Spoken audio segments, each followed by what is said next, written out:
guys, welcome to episode 24 of my musings. Please do well to find and follow me on my social media handles. If this is your first time, you can see other episodes and catch up. Today is the 10th day of August. It is declared as World Day Against Witch Hunts. So based on the theme chosen by the Advocacy for Alleged Witches, I will be musing about dementia and witchcraft persecution in Nigeria. Dementia is a general term that represents a group of diseases and illnesses that affects a person's thinking, memory, reasoning, personality, mood, and behavior. The decline in mental function interferes with their daily life and activities. It is estimated that about 50% of people aged 85 and older have dementia.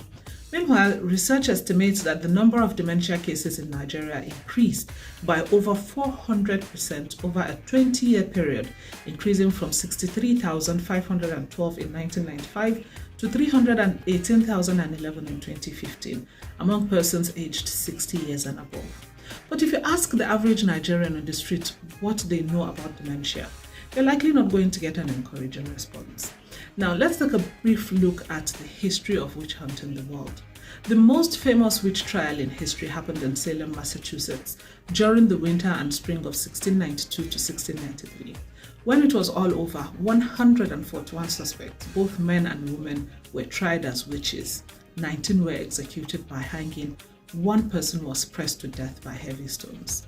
However, witch trials are not a thing of the past. Indeed, charges of witchcraft and trials of suspected witches are increasing, especially in Africa. Today, witch trials occur all over the world. Organizations like the United Nations, Stepping Stones Nigeria, and Advocacy for Alleged Witches have found that the number of witch trials around the world is increasing. They are almost always violent, and sometimes they are very deadly. Now, in June this year, a woman was murdered by youths of her community on allegations of witchcraft. This happened in Calabar, the River State capital. And very recently as well, the Advocacy for Alleged Witches took charge of a case of an old woman who was accused of killing her son who died in a car accident. Sadly, I don't think the women involved in both cases even had any symptoms of dementia. This means that someone could simply not like you, go ahead and accuse you of being a witch, and you could potentially lose your life as a result. So in Africa, when people get sick, witchcraft is sometimes seen as the cause. This is especially true in places with poor medical care or few educational opportunities.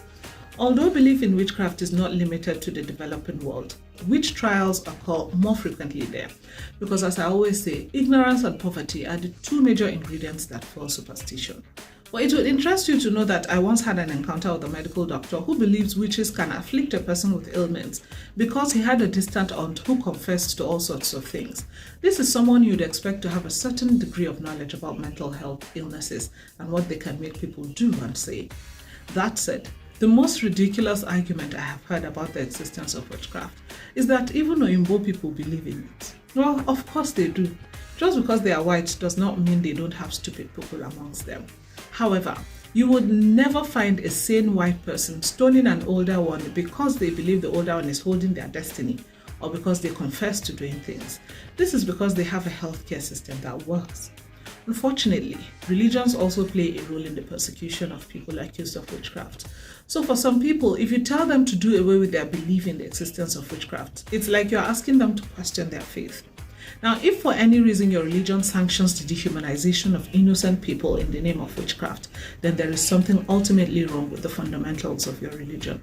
If your beliefs teach you that people confessing to doing certain things are witches and wizards, but modern medicine is giving you an alternative explanation as to why people confess to doing things they didn't do, I think it's only fair you consider leaning more towards the new knowledge, given how much that institution has contributed to the welfare of mankind and humanity. Now, before I go, I would like you to keep some of these questions in mind when next you're having a conversation about witchcraft. 1. If people could appear and disappear, wouldn't this be the perfect time for them to use their powers? Who would need immigration to move around if they had powers to disappear? 2. If she was actually a witch, how could she let people surround and butcher her like an animal without any spiritual resistance? 3. Why is it only poor women who are accused of witchcraft? Last but not least, how would you feel if someone called your mother a witch? Let us please come together and take care of our old. We will never catch up with the rest of the world if we do not do away with the barbaric practices that take away our humanity, like the persecution of people living with dementia in the name of witchcraft. Until I come using again, it's bye for now.